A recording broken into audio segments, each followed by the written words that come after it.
TET English గ్రామర్కు సంబంధించి if clause మీద bit వచ్చినప్పుడు ఆన్సర్ను మనము ఎలా రికగ్నైజ్ చేయాలి లాజిక్స్ తోటి అనేటువంటిది నేర్చుకుందాం. ఫస్ట్ మీకు ఒక బిట్ చేసిన తర్వాత ప్రాక్టికల్గా చూపించిన తర్వాత ఈ లాజిక్స్ అనేటువంటిది నేర్చుకుందాం. గమనించండి. ఇఫ్ ఇట్ డాష్ ఉన్నది, we will stay at home ఉన్నది. సో ఇక్కడ ఆన్సర్ ఏమొస్తుంది అనేటువంటిది ఇప్పుడు చూద్దాం. ఇక్కడ ఆన్సర్ వచ్చేసి ఏమొస్తుందంటే రెయిన్స్ అని వస్తుంది. ఎందుకంటే విల్ గనక సెకండ్ సెంటెన్స్లో ఉంటే, అంటే ఇక్కడ ఇది సెకండ్ సెంటెన్స్, ఇందులో ఉంటే ఆన్సర్ వర్బ్ యొక్క మొదటి రూపం ఉన్నది ఉంటుంది.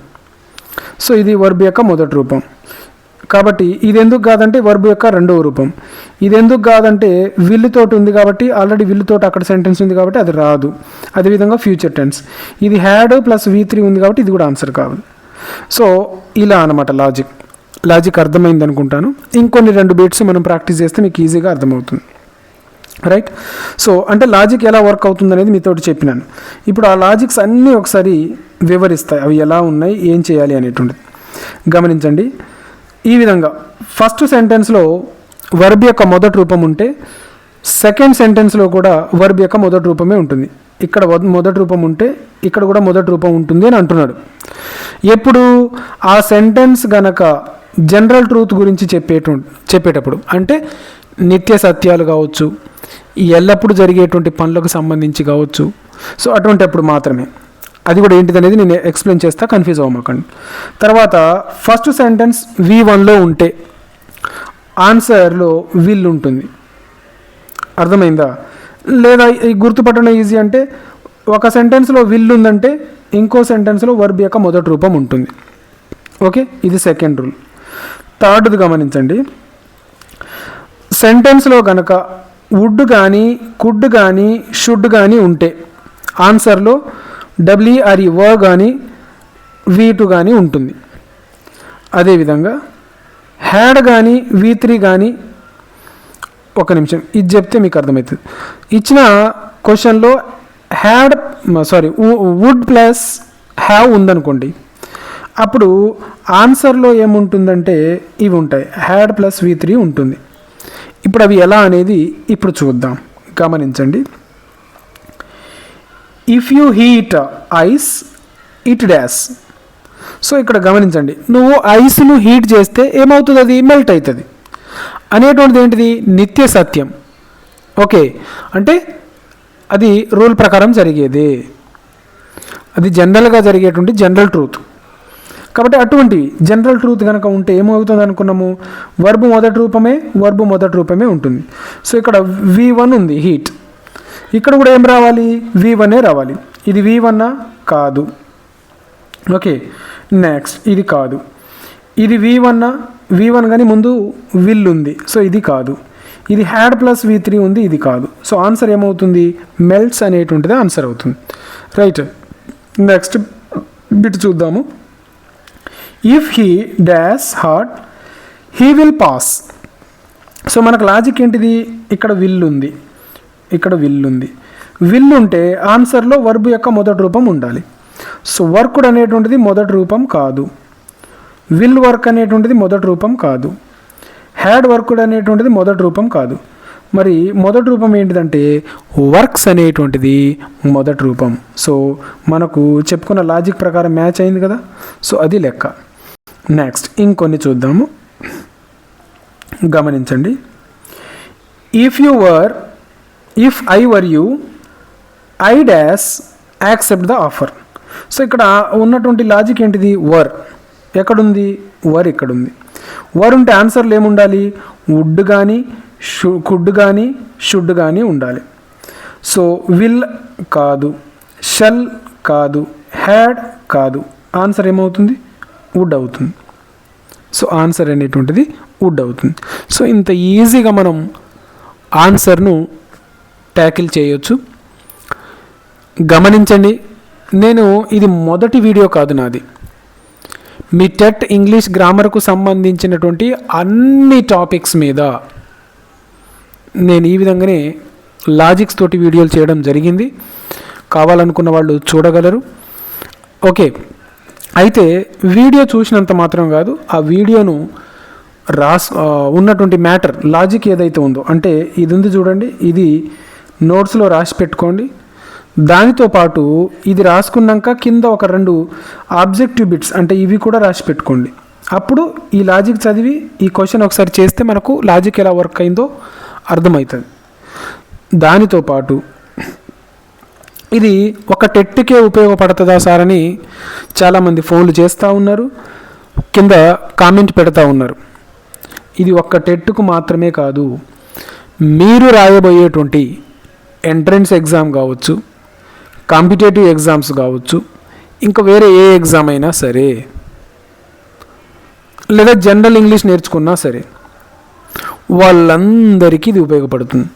రైట్, సో గమనించండి. సో ఇది లాజిక్స్. సో ఈ లాజిక్స్ కనుక మీకు ఈజీగా ఉపయోగపడుతున్నాయి అని అనిపిస్తే, అర్థమవుతుంది అని అనిపిస్తే తప్పకుండా మా ఛానల్ను సబ్స్క్రైబ్ చేసుకోండి, మీ ఫ్రెండ్స్ తోటి షేర్ చేయండి, అదేవిధంగా లైక్ చేయగలరు. అదే మీరు నాకు చేసేటువంటి గొప్ప హెల్ప్. రైట్, నెక్స్ట్ గమనించండి.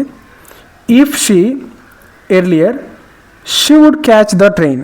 సో ఇక్కడ మనకున్నటువంటి లాజిక్ ఏంటిది? వుడ్. వుడ్ ఉంటే ఆన్సర్లో ఏముండాలి? వర్ కానీ V2 కానీ ఉండాలి. సో ఇందులో వర్కు సంబంధించినవి ఉన్నాయా? లేదు. అంటే ఆన్సర్ ఎందులో ఉంటుంది? V2 తోటి ఉంటుంది.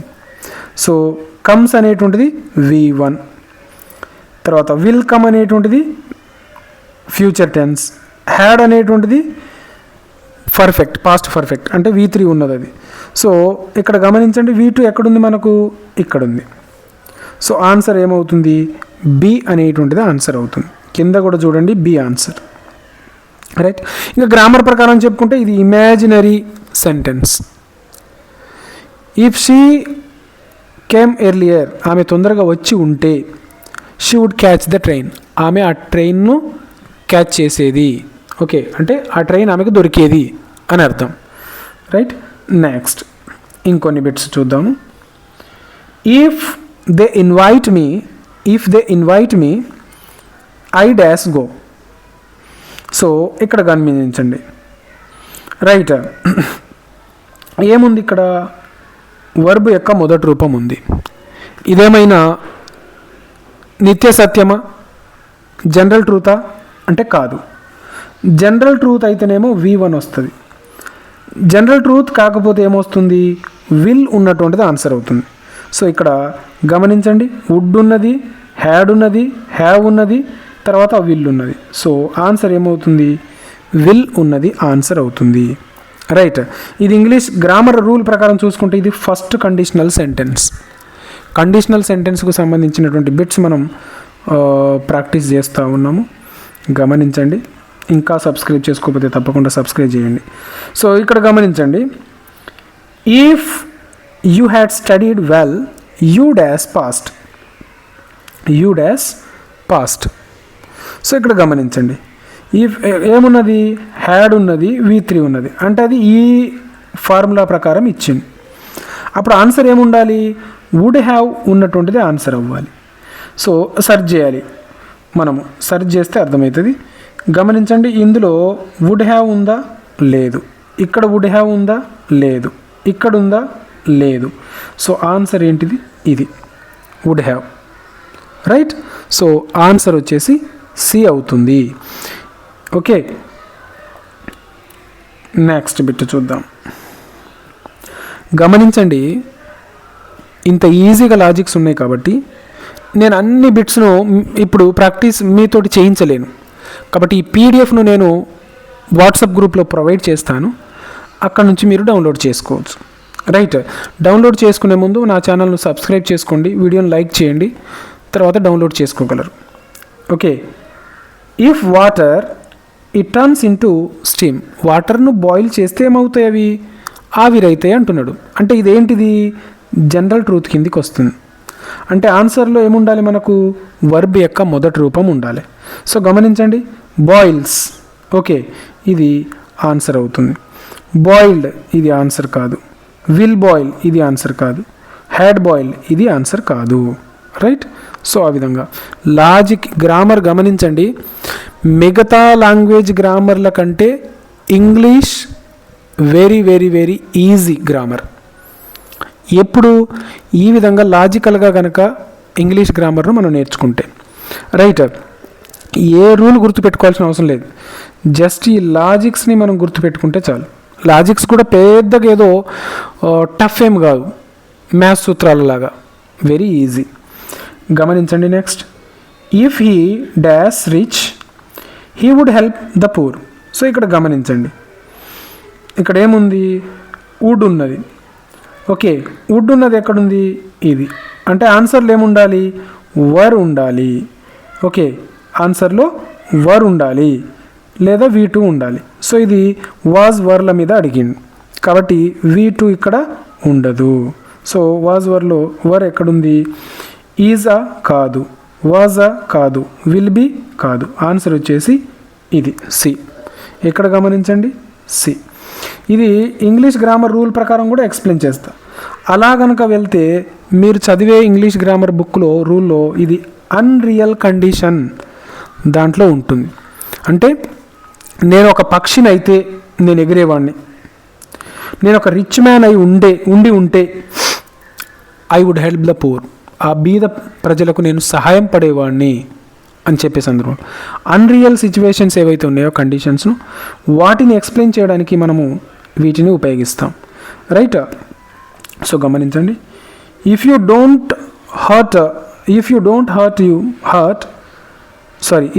హరీ you dash miss the bus. నువ్వు తొందరగా వెళ్ళకపోతే బస్ మిస్ అవుతావు అంటున్నాడు, రైట్. సో గమనించండి, ఇది జనరల్ ట్రూత్కు సంబంధించిందా, కాదు. ఇదేంటిది, ఈ ఫార్ములాలో ఇచ్చింది. సో ఆన్సర్ ఏమవుతుంది, V1 ఉంది కాబట్టి ఆల్రెడీ, ఓకే, ఇక్కడ V1 ఉంది కాబట్టి విల్ ఉన్నది ఆన్సర్ అవుతుంది. వుడ్ కాదు, హ్యాడ్ కాదు, హ్యావ్ కాదు, ఆన్సర్ ఏమవుతుందంటే విల్ అనేటువంటిది ఆన్సర్ అవుతుంది. సో ఈ విధంగా ఈ టాపిక్ మీదనే ఇవన్నీ బిట్స్, చాలా బిట్స్ కలవు. సో వీటన్నిటిని నేను ఈ వీడియోలో ప్రాక్టీస్ చేయించడం కుదరదు కాబట్టి మీరు పీడిఎఫ్ను డౌన్లోడ్ చేసుకొని తప్పకుండా ప్రాక్టీస్ చేయగలరు. సో నా వీడియోలు చూస్తున్నందుకు మీ అందరికీ ధన్యవాదాలు చెప్తూ నా ఛానల్ను తప్పకుండా సబ్స్క్రైబ్ చేసుకోగలరు. సో మిగిలిన ఈ బిట్స్ అన్నీ కూడా మీరు పీడిఎఫ్ను డౌన్లోడ్ చేసుకొని ప్రాక్టీస్ చేయగలరు. Thank you so much.